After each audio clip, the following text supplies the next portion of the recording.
우리 주 예수 그리스도의 은혜와 또 하나님의 사랑과 성령님의 교통하심을 통해서 여기 모인 여러분들에게 큰 은혜가 있기를 소망합니다. 여러분들에게 질문 하나 드리도록 하겠습니다. 여러분은 꿈이 있으십니까? 이렇게 질문하면 마치 학교에서 진로 특강하는 듯한 느낌이 듭니다. 그리고 아마 장년분들은 이런 생각이 들게 됩니다. 나는 이미 다 컸는데 무슨 꿈인가? 나는 이미 다 커서 꿈을 이룬 것 같은데 나에게 왜 이런 질문을 하는가? 그럼 저는 여기서 질문을 다시 한번 바꿔서 여러분들에게 드리도록 하겠습니다. 여러분이 어렸을 때 혹은 이루지 못한 꿈이 있습니까? 이 질문은 여러분 모두가 답할 수 있지만 마음은 무거워질 수 있습니다. 이루지 못한 꿈에 대한 미련 또는 이뤘지만 찾아오는 공허함에 대한 그 마음에 우리는 무거워집니다. 그러나 중요한 건 꿈을 꿀 수 있었던 시절이 낭만적이었다는 것입니다. 2023년 청년들은 꿈을 꾸지 않습니다. 이전과 다르게도 시도조차 하지 못하고 그 꿈을 접거나 또는 시도했는데 가망이 없어서, 그리고 조금은 충격적이지만 취업에 성공하여 꿈을 이루었다 생각했는데 기대했던 일이 아니었기에 절망하며 그 꿈을 포기합니다. 뉴스 통계를 보면 이러한 청년의 숫자가 대한민국에 39만 명이라고 합니다. 청년들은 절망 속에서 하루하루를 보내는 이 시대, 우리는 꿈이 없는, 꿈이 상실한 시대를 살고 있습니다. 이러한 시대를 살아가는 우리에게 오늘 본문은 꿈과 소명에 관해서 이야기합니다. 이 이야기 속에 등장하는 인물은 모세입니다. 그리고 그는 불타는 떨기나무 앞에 서 있습니다. 저는 오늘 불타는 떨기나무 앞에 있는 모세의 이야기를 통해서 여러분의 꿈 그리고 소명이 바르게 회복되길 소망합니다. 오늘 본문의 말씀은 모세가 그의 장인 미디안 제사장 이드로의 양을 치는 장면으로 시작합니다. 그리고 하나님의 산이라고 부르지만 실상 폐허를 뜻하고 광야를 뜻하는 호렙에서 불타는 떨기나무를 보게 됩니다. 그리고 우리가 너무나도 잘 아는 장면인 내가 선 곳은 거룩한 땅이니 내 발에서 신을 벗으라 명령하시는 장면이 등장합니다. 그리고 하나님은 모세를 억압당하는 이스라엘 백성에게 가라고 명합니다. 그래서 오늘 본문이 속한 3장과 더해서 4장을 모세의 소명장이라고 부릅니다. 저는 모세의 소명받는 장면을 통해서 이 시대를 살아갈 방법과 여러분의 꿈과 소망이 바르게 회복되는 3가지를 이 시간 제시하려고 합니다. 먼저 하나님께서는 우리가 우리가 이루고 싶은 꿈을 소명으로 바꾸십니다. 오늘 본문의 1절을 보면 다음과 같이 모세를 설명합니다. 그의 장인 미디안 제사장 이드로의 양떼를 치더니. 모세는 한때 최고 권력을 가진 사람이었습니다. 그리고 그에게는 꿈이 있었습니다. 그 꿈은 자신들의 형제를 구원하는 것이었습니다. 그리고 이는 그의 이름에서 그의 꿈이 드러납니다.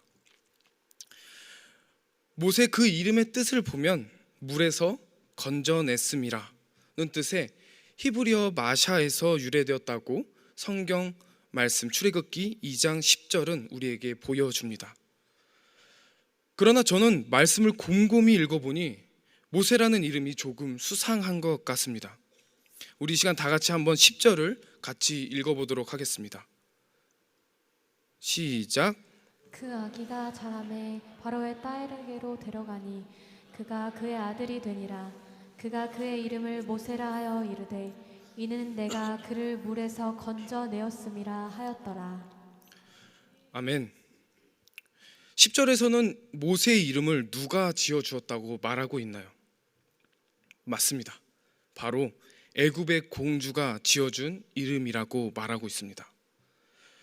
성경은 마치 공주가 히브리어를 잘 알던 사람인 것처럼 그녀가 모세라고 지어준 것처럼 말하고 있습니다.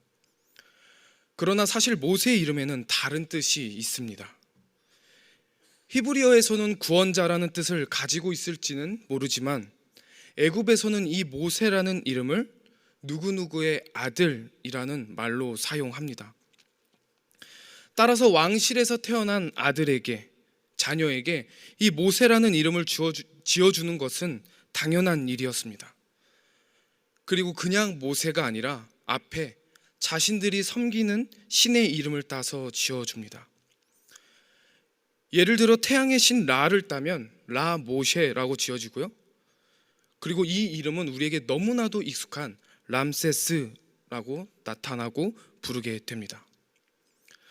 따라서 애굽의 공주는 모세의 이름을 모세라고 지었을 때 이는 나일강에서 건져냈으니 나일강의 신 범람의 신의 인을 따서 모세스 하피라고 지었을 것이라고 많은 학자들은 추정합니다. 그런데 이렇게 우상의 의미를 가지고 있는 모세라는 이름, 그러나 모세는 이 이름을 버리지 않습니다. 오히려 자신이 저술한 모세오경 전체에서 자신의 이름 모세를 사용합니다. 그 이유는 바로 이 이름이, 모세가 곧 자신의 꿈이었기 때문에 버리지 못합니다. 모세는 자신의 이름이 모세, 그리고 자기 자신이 히브리인이라는 사실을 너무나도 잘 알고 있었습니다. 그래서 위험에 처해 있는 형제인 히브리인을 도와주었습니다.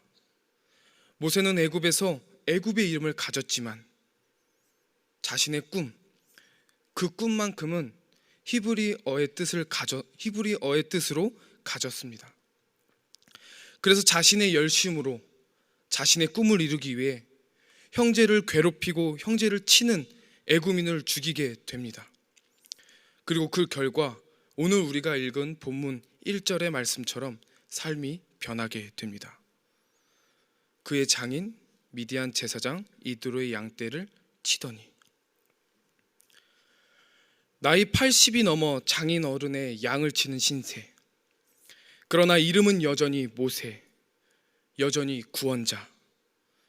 하지만 현실은 나 왕년의 왕자였어 라고만 외치는 그런 신세로 바뀌게 됩니다. 그러나 미련과 절망 속에 있던 그에게 오늘 말씀에서 하나님은 찾아오십니다. 그리고 모세는 불타는 떨기나무 앞에 서게 됩니다. 저는 과연 이 부분이, 이 말씀이 어떤 의미가 있을까, 모세에게는 어떻게 다가올까 생각하며 눈을 감고 한번 상상해 보았습니다. 눈앞에는 불타는 떨기나무가 있습니다. 그리고 그 앞에 모세는 서 있습니다. 모세는 하나님의 음성을 듣습니다. 이제 내가 너를 바로에게 보내어 너에게 내 백성 이스라엘 자손을 애굽에게서 인도하여 내게 하리라. 모세는 하나님의 음성을 듣고 눈앞에 불타는 떨기나무를 바라봅니다. 아마도 주마등처럼 지난 날이 지나갔을 것입니다. 모세라는 이름, 구원자라는 꿈을 가지고 살아왔던 나날, 구원자의 꿈을 이루기 위해 열심을 다했던 나날, 그리고 그 꿈을 이루지 못해 그 꿈에 실패하여 하루하루를 벌어가며 의지조차 끌어올릴 수 없는 40년을 장인의 양을 치며 보냈던 나날이 떠올랐을 것입니다. 그러나 그는 여전히 그 이름을 버리지 못하고 가슴 한켠에 미련과 절망, 그 두 가지로 인해 꺼져가던 내 안에 불타오르는 그 작은 불씨를 보았을 것입니다. 그리고 그 작은 불씨는 앞에 있는 불타는 떨기나무를 바라보게 됩니다. 그리고 이스라엘의 전지전능한 신인 하나님은 모세에게 보여줍니다. 작은 나무, 그러나 꺼지지 않고 활활 타오르는 그 불. 모세가 그토록 쫓았던 그 불을 하나님께서 보여주십니다. 그리고 말씀하십니다.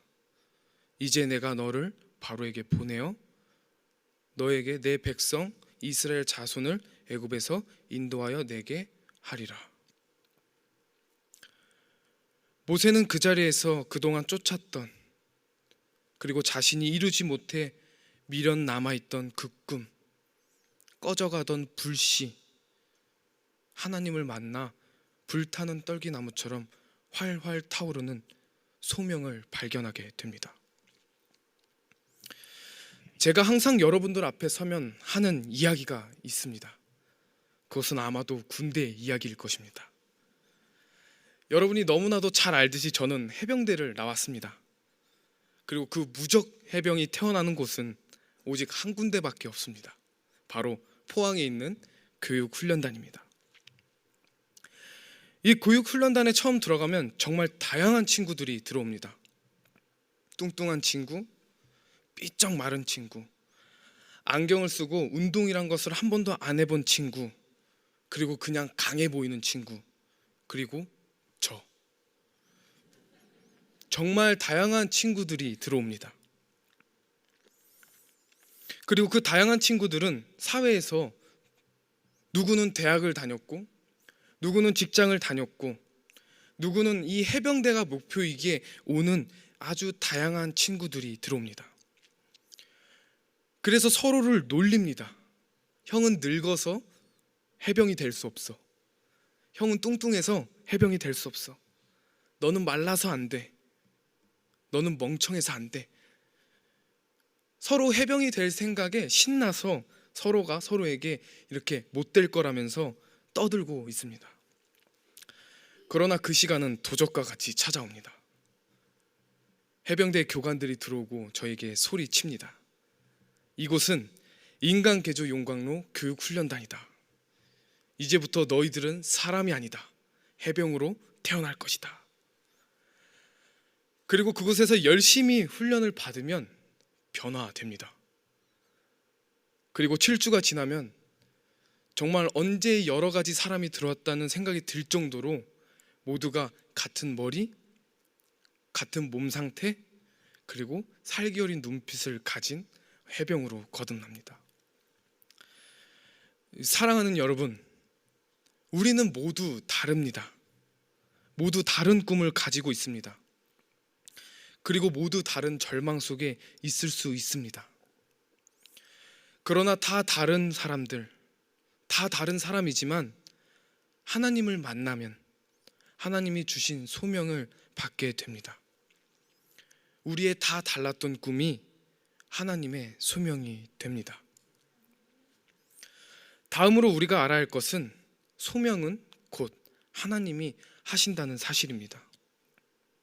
오늘 본문의 2절을 보면 다음과 같이 말합니다. 떨기나무가 사라지지 아니한지라. 사실 이 말은 상식적으로 불가능한 초자연적 현상입니다. 제가 과학을 좋아해서 너무 잘 알고 있습니다.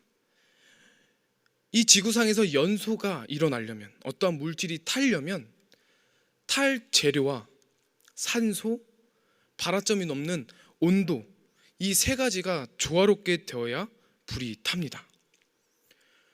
그러나 여기 이 떨기나무는 이 세 가지 조건 중 하나라도 없으면 안 붙는데, 그런데 여기 있는 떨기나무는 그 한 가지가 충족되지 않았는데도 불구하고 불에 타고 있습니다.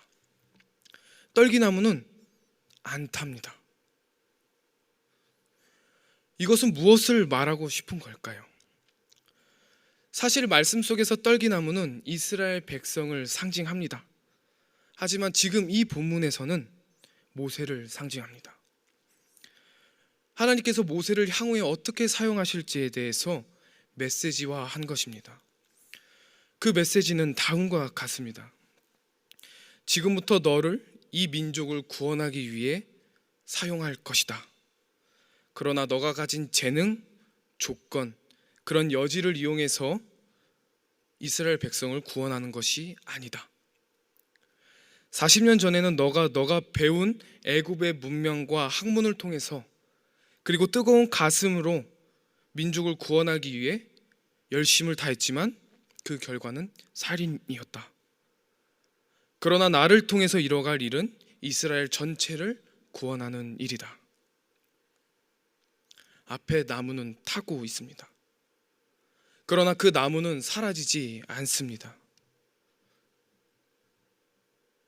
앞에서 불이 타는 그 나무, 나는 나무를 사용하지 않고 타게 만든다. 이 민족을 구원하는 일 역시 너를 태워 피우는 불이 아니라 내가 역사하는 불이다. 하나님은 이것을 모세에게 말씀해 주십니다. 모세는 떨기나무 앞에서 꿈에서 소명으로 바뀌고, 꿈은 내가 하려 했던 일이지만 소명은 하나님이 하신다는 것을 깨닫게 됩니다.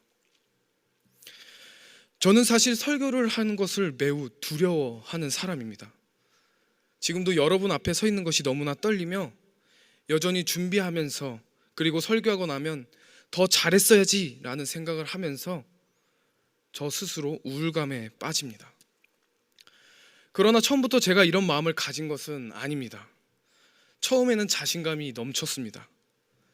제가 20살부터 사역을 시작하면서 하나님이 주시는 은혜로 설교할 기회가 정말 많았습니다. 그리고 설교를 마치고 집에 갈 때마다 사람들은 아이고 우리 영광이 설교 너무 잘한다, 나중에 큰 목사 되겠어, 큰 목회하겠어 하면서 칭찬을 해주셨습니다. 이런 칭찬을 듣다 보니까 저는 진짜 잘하는 줄 알았습니다.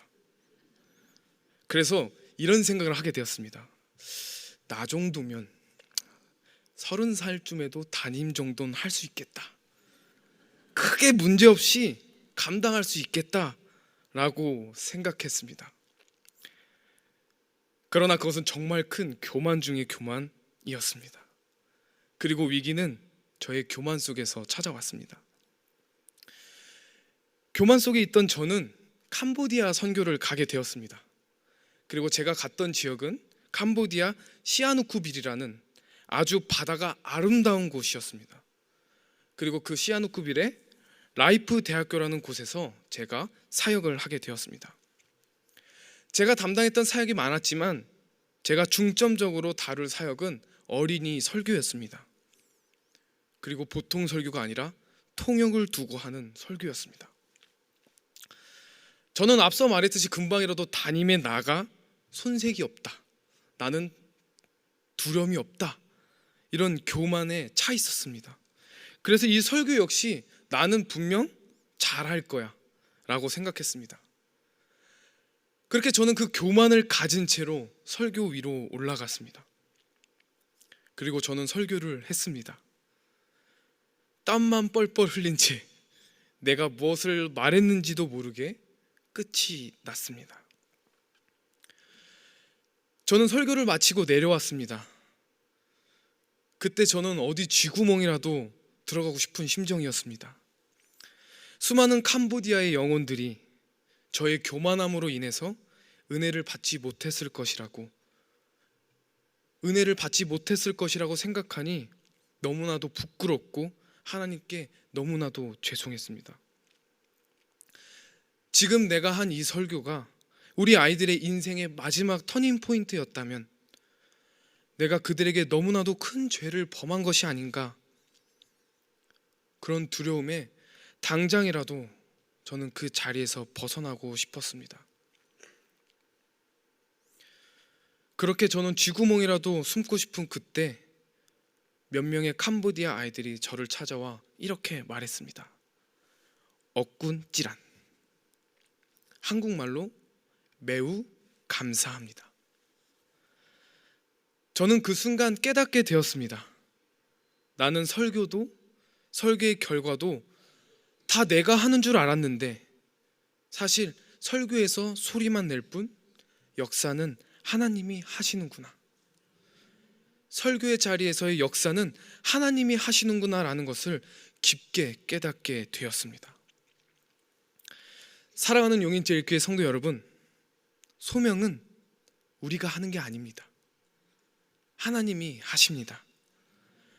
모세도 그것을 보았고 생각했습니다. 눈앞에 활활 타오르는 떨기나무를 보며 왜 나무가 타지 않고 왜 사라지지 않을까 생각했을 겁니다. 그리고 깨달았을 겁니다. 앞에 있는 저 떨기나무, 나무가 타서 불이 나는 게 아니라 하나님이 불을 피워 타고 있다는 것을, 하나님께서 직접 불을 피우고 계시기 때문에, 하나님이 친히 역사하고 계시기 때문에 나무가 사라지지 않고 불이 꺼지지 않는다는 것을 깨닫게 되었습니다. 이는 곧 하나님이 나를 소명의 자리로 불러 사용하시지만 나를 태워서 하는 것이 아니라 하나님이 불을 피우신다는 것을 모세는 깨닫게 되었습니다. 사랑하는 여러분, 소명은 나를 태워 피워내는 불이 아니라 하나님이 행하시는 불, 하나님이 역사하시는 불입니다. 마지막으로 소명은 하나님의 끊임없는 설득입니다. 오늘 우리가 읽지는 않았지만 모세의 소명은 4장까지 이어집니다. 4장의 내용은 매우 특별합니다. 그래서 학자들은 이는 매우 특별하게 소명을 받는 모습이라고 말합니다. 왜 4장에서 소명받는 것이 특별하냐면 모세가 하나님의 말씀을 매우 심히 거부하기 때문입니다. 나를 믿지 않을 겁니다로 시작하여서 나는 말을 못합니다 라고 말하는 등 온갖 핑계를 대면서 소명을 거부하려고 합니다. 그러나 그때마다 하나님은 너무나도 다정하게 모세를 설득하십니다. 사실 저는 이 본문이 정말 이해가지 않습니다. 왜냐하면 하나님은 굳이 모세를 설득할 필요가 없기 때문입니다. 저는 생각해 보았습니다. 감히 내가 하나님이라면 저는 굳이 모세를 설득하지 않았을 것 같습니다. 첫 번째 방법으론 그냥 모세를 명령하여 수동적이게 만들면 편합니다. 내가 하고 싶은 대로 명령하는 대로 기계처럼. 또 다른 방법으론 조금 잔인할 수는 있지만 모세에게 이렇게 말하면 될 것 같습니다. 모세야, 너에게 사랑하는 아내 십보라가 있다지? 또 너가 사랑하는 떡두꺼비 같은 아들 게르솜이 있다지? 내가 죽일 수 있는데 안 할 거야? 저 같으면 이렇게 말했을 것 같습니다. 한마디로 내 말 들을래 죽을래 하면서 모세를 협박하여 소명을 이루게 하실 수도 있었습니다.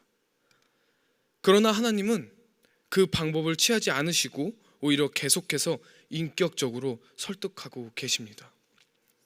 모세가 하나님을 전적으로 믿고 나아갈 수 있도록 설득하고 계십니다. 하나님이 선택한 방법은 인격적인 설득의 방법이었습니다. 저도 한때는 다른 꿈이 있었습니다. 운동을 열심히 해서 오르고 싶던 목표도 있었고, 간호사가 되어서 돈을 벌다가 소방관으로 전향하여서 사람들의 명예도 쫓으려고 했던 적이 있습니다. 그러나 그 꿈은 무너지고 말았습니다. 제가 다리를 다치게 되면서 저는 그 꿈을 포기하게 되었습니다. 저는 그렇게 꿈을 포기한 채 무력한 하루하루를 보내고 있었습니다. 그때 하나님께서는 저를 찾아와 저에게 인격적으로 만나 주셨습니다. 만나 주신 하나님께서는 저에게 한 가지 비전이자 소명을 주셨습니다. 그것은 바로 저처럼 돌고 돌아오는 것이 아니라 아이들과 청년들이 하나님을 빠르게 만날 수 있도록 하나님의 말씀을 전하는 소명을 저에게 주셨습니다. 그래서 저는 고민 없이 총신대학교에 입학을 했습니다. 저는 마치 소명을 다 이룬 것 같았습니다. 너무 설렘 가득한 채 학교 생활을 했습니다. 근데 이것은 마냥 평탄한 길은 아니었습니다. 합격해서 보니 저는 세상을 다 구원할 사람인 줄 알았는데 그냥 20살의 대학생이었습니다. 그리고 거리를 직선 기준으로 자르는 학교 행정 탓에 저는 기숙사에 잘리게 되었고 왕복 4시간의 통학을 하게 되었습니다. 그래서 자취방을 구하려고 보니 돈이 없습니다. 그래서 저는 한 달에 32만 원 하는 고시원에 들어갔습니다. 햇빛이 안 들어와도 나만의 보금자리가 있다는 것이 매우 만족하며 이 소소한 행복을 느끼며 한 달을 보냈습니다. 그런데 그런 행복도 잠시 한 달이 지나 다시 32만 원을 내야 할 때가 왔습니다.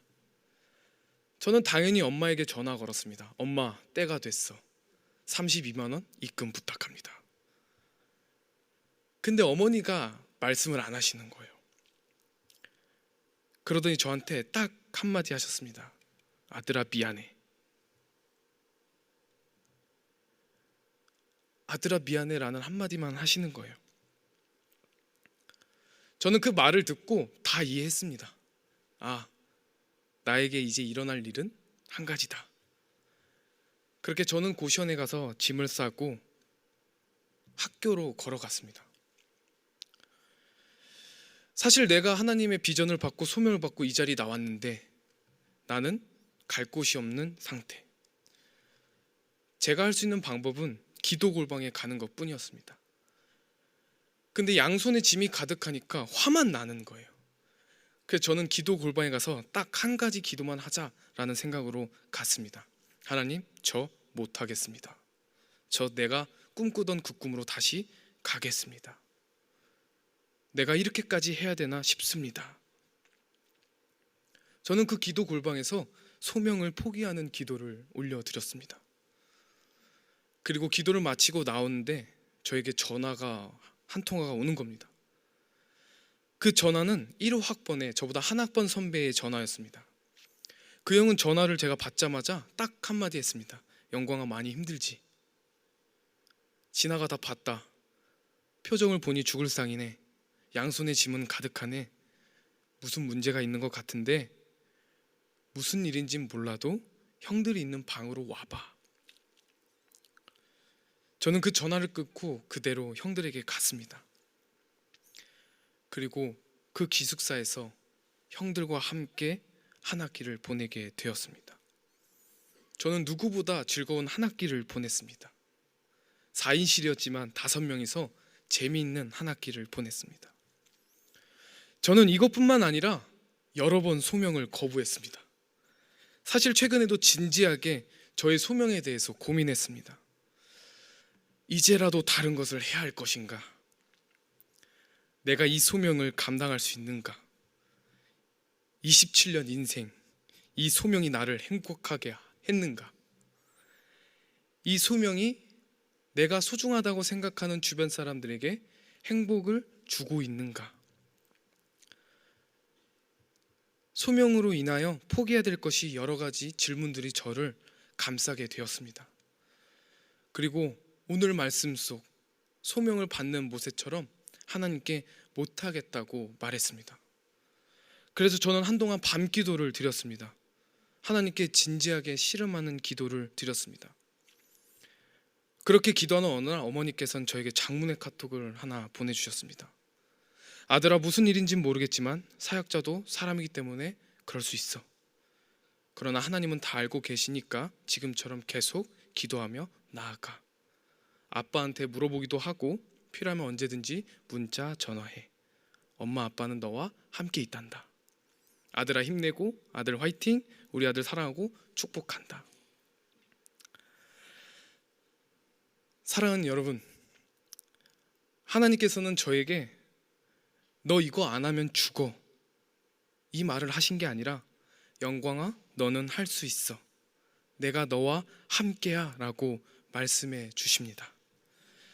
계속해서 주변 사람들을 통하여, 주변 상황을 통하여 저에게 힘을 주시고 밀어주시고 나아갈 수 있도록 계속해서 말씀하고 계십니다. 영광아, 너 할 수 있어. 그래도 저는 말합니다. 하나님, 저 너무 힘들어요. 저는 능력이 없어요. 못해요. 그때마다 하나님은 저에게 말씀하십니다. 아니야, 할 수 있어. 내가 너와 함께 할 거야. 하나님은 계속해서 인격적으로 소명으로 초대하며 설득하고 계십니다. 사랑하는 여러분, 하나님을 사랑하다 보면 자연스럽게 하나님이 무엇을 원하시는 일이, 하나님이 원하시는 일이 무엇일까? 그리고 나를 들여 하나님 나라를 만들려면 어떻게 해야 할까라는 생각을 하게 됩니다. 그러다 보면 여러 가지 소명이 떠오르게 됩니다. 사역자가 되어 말씀을 전해볼까? 교회 봉사를 해볼까? 주일학교 교사를 해볼까? 여러 가지 일들을 생각하게 됩니다. 그리고는 생각합니다. 하지만 나는 시간이 없어. 하지만 나는 용기가 없어. 내가 감당할 수 없는 그릇이야 생각하게 됩니다. 그리고 오늘 본문 속 모세처럼 하나님께 말합니다. 하나님, 저는 능력이 없어, 시간이 없어, 못합니다. 그러나 하나님께서는 그 말을 들으시고 말씀하십니다. 아니야, 너는 할 수 있어. 너와 함께 가자. 나와 함께 가자. 라고 여전히 설득하십니다. 사랑하는 여러분, 소명이 부담된다면 지금은 거절하셔도 됩니다. 도망가셔도 됩니다. 그러나 하나님께서는 여러분이 네 하나님 말씀에 순종하겠습니다 할 때까지 끝까지 설득하실 겁니다. 하나님은 다 계획이 있으시기 때문입니다. 이제 한 가지 말하고 설교 마치려고 합니다. 저는 서점에 가는 것을 매우 즐거워합니다. 그리고 사람들이 제일 많이 보는 소설을 사 읽어보곤 합니다. 대부분 인기 있는 데는 다 이유가 있기 때문이죠. 그래서 저는 최근에 100만 부나 팔린 소설을 읽어보았습니다. 그 소설의 이름은 달러구트의 꿈 백화점이란 책이었습니다. 이 책의 내용은 잠들어야지만 입장 가능한 꿈 백화점에서 자신들이 이루고 싶은 또는 극복하고 싶은 일을 사서 이루는 그런 일을 그린 소설입니다. 그 소설을 보면서 여러 가지 사람들이 등장하는데 그들의 공통점은 한 가지입니다. 현실에서 자유롭지 못한 그리고 이루지 못한 것을 잠시나마 그 백화점에서 꿈을 이룬다는 것. 그래서 그 사람들에겐 그 꿈 백화점이 너무나도 간절한 곳입니다. 그러나 꿈은 깨면 끝입니다. 꿈을 깬 현실은 여전히 미련 가득한 세상입니다. 앞서 저는 우리가 살아가는 시대가 꿈을 꾸던 시절, 그리고 그 꿈을 꾸던 시절을 낭만적으로 생각하는 시대를 살아가고 있다고 말했습니다. 그리고 이들은 꿈조차 꾸지 못하는 꿈의 폐허, 공허한 꿈의 광야를 살아가고 있습니다. 그러나 오늘 말씀을 통해 우리는 보았습니다. 꿈을 소명으로 바꾸시는 하나님. 소명은 하나님이 이루어 가신다는 사실을 우리는 보았습니다. 그리고 중요한 사실은 광야와 폐허를 뜻하는 호렙이 하나님이 계실 때 하나님의 산이 되며 말씀하신 것처럼 거룩한 곳이 되었습니다. 그리고 거기 계신 하나님은 우리를 끝까지 인격적으로 설득하는 하나님입니다.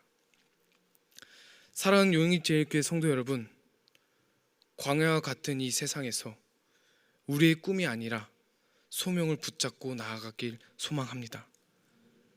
그리고 소명이 힘들 때, 소명을 지키기 어려울 때 잠시 내려놓으시길 바랍니다. 그러면 하나님께서는 여러분들을 찾아와 설득하며 말씀하실 것입니다. 내가 반드시 너와 함께 있으리라. 아멘.